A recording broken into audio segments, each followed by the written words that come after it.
대학생 때였고 그때 만난 사람과 결혼까지 하게 되었어요. 고등학생 시절 부모님과 선생님 뜻에 따라 공부를 열심히 했던 저는 자기 관리나 외모 꾸미기보단 성실하게 대학에 진학하도록 노력하는 것이 우선이었습니다. 그렇지만 원하던 대학교에 입학한 이후부터는 점점 외모에 대한 관심이 높아져 다이어트도 열심히 했고 꾸미는 데에 집중했죠. 그랬더니 예전부터 저를 알고 지내던 중고등학교 동창들은 가끔씩 동네에서 저를 못 알아보기도 했답니다. 그래서 제가 다이어트를 성공한 후 동창회에 갈 때마다 늘 관심을 받곤 했죠. 옛날엔 공부만 한다고 친한 친구들이 많이 없는 편이었는데 동창회에서 뒤늦게 그런 친구들과 많이 가까워질 수 있었습니다. 그때 저에게 많은 관심을 표현해 주던 남자가 있었어요. 저를 집까지 데려다 주고 수줍게 연락해도 되냐며 제 번호를 묻던 그 순간을 저는 아직도 잊지 못합니다. 그렇게 제가 대학교에 다닐 때부터 동창이었던 그 남자아이를 사귀게 되었고 학교는 달랐지만 동네가 같았던 탓에 자주 얼굴을 보며 저희는 알콩달콩 행복했습니다. 그 친구가 군대에 가게 되었고 저는 해본 적 없던 도시락 싸기까지 해가며 그 친구 군대를 기다려 주었습니다. 누구 하나 기다려달라 기다리겠다 말한 적 없었지만 그냥 운명이다 생각했던 건지 헤어지는 걸 생각해보지 못했던 것 같습니다. 그렇게 그 친구가 군대에서 돌아오게 되니 저는 졸업을 앞두고 취업할 나이가 되어 있었고 학원에서 강사로 잠깐 일을 하다가 꽤 괜찮은 가구 회사에 최종 합격을 하게 되어 입사하게 되었습니다. 군대에서 돌아와서 복학했던 제 남자친구는 여전히 제게 다정했고 저희는 상황이 조금 달라져 있었음에도 불구하고 처음이랑 별로 다를 게 없었습니다. 그때는 제가 더 벌이가 많았기 때문에 주로 제가 맛있는 것도 많이 사주고 데이트 비용을 부담하곤 했었는데 어느 날 갑자기 군대에서부터 모아온 적금을 깨서 준비했다며 비행기표를 내밀더라고요. 저에게 뭐 하나 제대로 된 것을 해준 적 없는 게 사실은 마음에 걸려왔다며 같이 해외여행을 다녀오자고 이야기했습니다. 두세 달쯤 뒤 유럽에 갈 수 있는 비행기표였고 남자친구의 서프라이즈 이벤트 덕분에 미리 회사에 연차를 내고 생애 첫 해외여행을 누릴 수 있게 되었습니다. 남자친구랑 함께 할 수 있었기 때문에 더 좋았던 것 같아요. 유럽에서 느꼈던 공기와 온도, 그리고 밤거리와 여러 명소들, 맛봤던 음식들까지 아직도 생생합니다. 한국으로 돌아와서도 문제될 게 없는 연애였죠. 저는 당연하게 그 친구와 결혼을 해야 한다고 생각했던 것 같습니다. 굳이 결혼에 대한 신념이나 언제 해야겠다는 계획은 없었지만 결혼을 하게 된다면 무조건 이 친구와 하게 되지 않을까라는 생각을 했던 것 같습니다. 그러던 어느 날 남자친구는 저에게 갑자기 취업을 했다는 기쁜 소식을 알려왔습니다. 마냥 기뻐하고 있었는데 회사가 일본 회사라 일본으로 가야 한다고 하더군요. 아예 영영 떠나는 것이냐 물으니 그렇다고 대답했습니다. 원하던 회사였기 때문에 꼭 입사하고 싶고 지금은 한국에 지사가 없어 무조건 일본에 가서 살아야 한다 이야기를 해주었죠. 저에게 같이 갈 건지 묻지도 않았습니다. 어쩌면 이미 서로를 잘 알고 있었기 때문일지도 모르죠. 저도 그때 다니고 있던 회사를 포기할 사람이 아니었기에 저희의 인연은 딱 여기까지구나 라고 생각했었던 것 같습니다. 당장 일본으로 떠났던 것은 아니었고 2달 정도의 여유 시간이 있었기 때문에 저희는 힘들겠지만 서서히 서로를 정리하기로 합의를 보았습니다. 거의 20대의 전부를 함께 했던 사람이라 그 사람과 헤어진다는 사실이 정말 너무나도 힘들었습니다. 하지만 어쩔 수 없는 일이었고 현실을 다 버리고 사랑을 선택할 만큼 저는 용기 있진 못했습니다.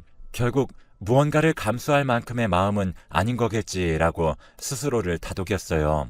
그렇게 남자친구를 일본으로 떠나보냈고 저희는 이별하게 되었습니다.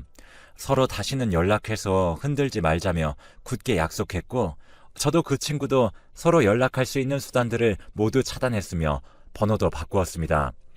저희들 다 성격이 워낙 확실하고 분명한 사람들이었기 때문에 알량한 미련과 슬픔에 취해 서로를 더 힘들게 만들고 싶진 않았습니다.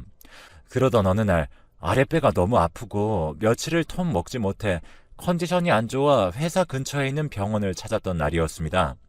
그 병원에서 저는 임신 테스트기에 하나를 건네받았고 그 결과는 바로 임신이었습니다. 믿을 수가 없었어요. 제가 아이를 가지고 있었다는 게 너무 충격이었습니다. 일본으로 떠나기 전 남자친구와의 마지막 밤에 생긴 아이일 수밖에 없었고, 저는 이 사실을 그에게 알리기 위해 다시 그와 연락이 닿기를 기다렸지만, 애석하게도 그 사람과 연락할 수 있는 길은 없었습니다. 이 사실을 모른 채 살아가고 있을 그 사람에게 못할 짓을 하는 것 같았고, 아이를 품었다는 사실을 뒤늦게 안 것도 제게는 가혹한 일이었습니다. 왜 미처 이 사실을 알지 못하다 그를 일본으로 보낸 후에 알게 된 건지 하늘이 너무나도 원망스러웠습니다. 그 사람과 이별 후 힘들어서인지 늘 몸이 안 좋고 자주 아파서 그러려니 하며 병원에 가지 않고 스스로를 돌보지 않았던 탓이었습니다. 몇 달에 걸쳐 그 사람과 연락이 닿을 수 있도록 노력했지만 정말 그를 찾을 수 있는 방법은 없었고, 저는 서서히 포기해가며 혼자 아이의 엄마가 될 준비를 해가고 있었죠. 다행히 친정엄마가 그리 꽉 막히신 분은 아니셨으며, 제가 육아휴직만으로도 아이를 출산하고 기를 수 있도록 도와주시겠다고 하셨기 때문에 정말 감사히도 혼자서 엄마가 될 준비를 마칠 수 있었습니다.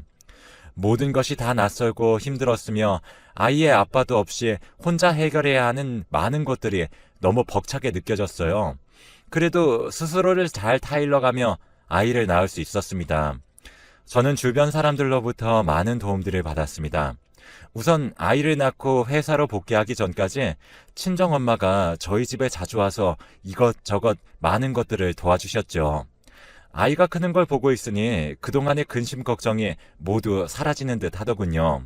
저는 아이의 엄마이기도 했지만 동시에 이 가정의 가장이기도 했기에 회사로 복귀를 하게 됐고, 제가 회사에 있는 시간 동안은 또 저희 엄마가 아이를 돌봐주셨어요.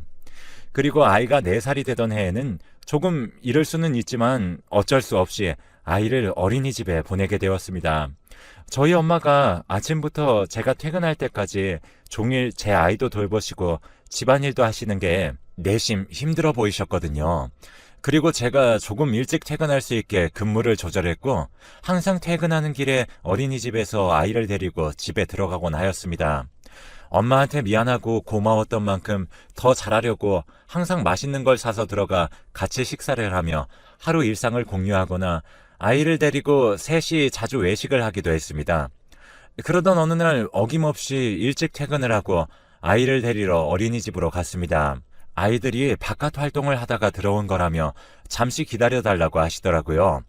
차를 세워놓고 모처럼 날씨가 좋아 아이가 나오길 기다리고 있었습니다. 그런데 정말 제 눈을 의심할 법한 장면을 목격해버렸어요. 저처럼 아이를 데리러 온 부부가 눈에 들어왔거든요. 처음엔 아이 엄마가 딱 제 또래인 것 같아 동질감에 쳐다보게 되었는데, 그 옆에 있는 남편이 제 옛 애인을 너무 닮은 것이었습니다. 일본에 있을 사람과 너무 닮아서인지 어쩌면 그 사람을 그리워해서인지 모르겠지만 자꾸만 그 여자의 남편이 제 옛 애인과 겹쳐 보였습니다.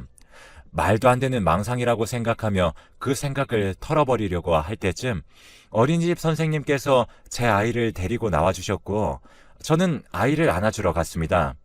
시선이 저희 쪽으로 쏠렸는지 아이를 기다리던 그 부부도 저를 쳐다보았죠. 그런데 그 남자가 저를 보더니 까무라치게 놀라는 게 아니겠습니까? 저 사람이 저를 왜 알아보고 놀란 것인지 순간 뇌가 정지되어 아이를 안고 한참을 가만히 서서 있었습니다. 그 남자의 아내도 이게 무슨 상황인지 모르고 계속 저와 자기 남편을 번갈아 쳐다보았죠. 아직도 그 순간 그때가 생생합니다. 그 부부의 아이도 어린이집에서 나왔고 그렇게 어린이집 앞에서 각자의 차로 헤어지기 직전이었습니다. 저는 도무지 이렇게 헤어지게 되면 진실이 무엇인지 알지 못한 채 너무 괴로울 것 같아서 말을 걸까 고민이 되었죠. 그렇지만 또 한편으로는 아이도 있었고 그 사람은 더군다나 아내와 함께 있는 상태로 보였기 때문에 무턱대고 말을 걸기도 무척 애매한 상황이었습니다. 그렇게 고민을 하고 있었는데 차에 아내와 아이를 태우고선 그 사람이 먼저 저와 아이에게 다가왔습니다. 그리고 저에게 묻더군요. 자기가 아는 그 사람이 맞냐며 제 이름을 불렀고 그 목소리와 말투, 표정 모두 제가 정말 사랑했던 그 옛 애인이 맞았습니다. 저희는 각각 다른 아이의 엄마 아빠가 된 상태에서 우연히 기적적으로 한 어린이집에서 마주하게 된 것이었죠. 이게 어떻게 된 일이냐 물으니 일단 급하게 설명하더라고요.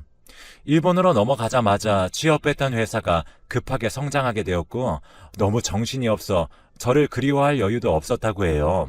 그러다 회사에서 알게 된 한국인 여자와 바로 연애를 하게 됐고 어쩌다 임신까지 하게 되어 결혼도 하게 되었다고 합니다. 일본에 지사를 두고 있는 그 회사가 많이 성장해 어느덧 한국에도 지점을 차리게 되어 돌아올 수 있었다고 했죠.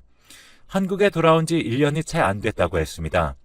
저는 할 말이 너무 많았지만 너무 얼떨떨했습니다. 그 사람은 당연히 제가 안고 있는 이 아이가 다른 남자의 아이라고 생각하는 듯 했습니다. 너도 결혼했구나.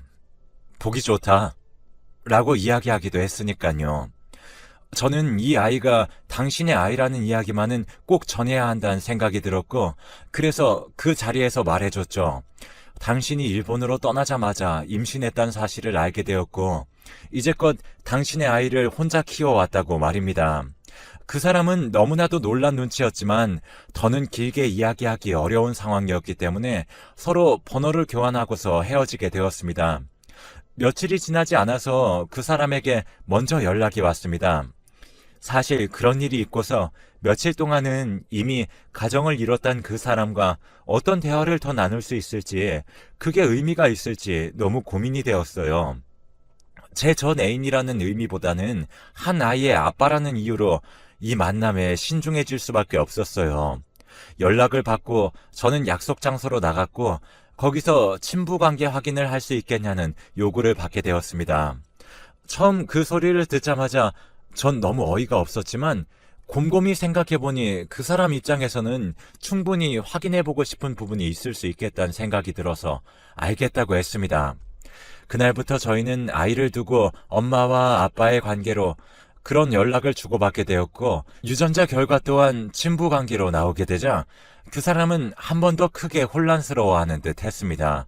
그리고 모든 게 다 확실해진 이 상황에 대해서 아내에게도 알리겠다 말했습니다. 저는 그분도 많이 놀랐을 테니 잘 달래드리라고 이야기했어요. 저도 한편으론 많이 심란했지만 아이에게 아빠의 존재를 설명할 수 있게 되었다는 것에 만족하려 했습니다. 나중에 아빠를 보고 싶어할 아이에게 아빠가 어디서 뭐하는 사람인지 정도는 설명할 수 있게 되었으니까요. 그러던 어느 날 그 사람에게서 연락이 왔습니다. 아내와 도저히 합의점을 찾지 못하고 결국 이혼을 하게 되었다는 연락이었죠. 전 안타까운 소식을 듣고 괜히 우리의 재회가 한 사람에게 큰 상처와 피해를 준 듯하여 죄책감도 들었고 이렇게 일이 꼬여 마음 한켠이 참 불편해졌습니다. 일본으로 떠나기 전 아이의 존재를 알았더라면, 어린이집에서 우연히 제외하지 않았더라면 등등 자꾸만 그러한 생각들만 하게 되더군요. 사람 마음이란 게 얼마나 간사하던지 이혼을 하고 아이들도 같은 어린이집에 다니니 저희가 만나는 횟수는 점점 더 많아져 갔습니다. 두 아이도 마침 어린이집에서 친하게 지내는 사이였고 아이도 처음엔 삼촌이라고 부르며 아이 아빠와 친하게 지내는 정도더니 시간이 지날수록 매일같이 저녁 먹고 싶어하고 자주 보고 싶어 했습니다.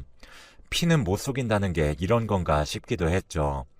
아이가 아이 아빠를 찾는 모습을 보니 저도 정말 많이 흔들렸고 아이에게 아빠를 만들어주고 싶다는 욕심도 생기게 되었습니다. 그렇게 저희는 운명처럼 엇갈렸다가 다시 운명처럼 재회해서 서서히 가까워지고 있었습니다. 저희 친정엄마도 이럴 거면 그냥 살림을 합치라고 하실 정도로 저희는 거의 매일 저녁을 함께하고 밤엔 각자의 집으로 찢어졌습니다.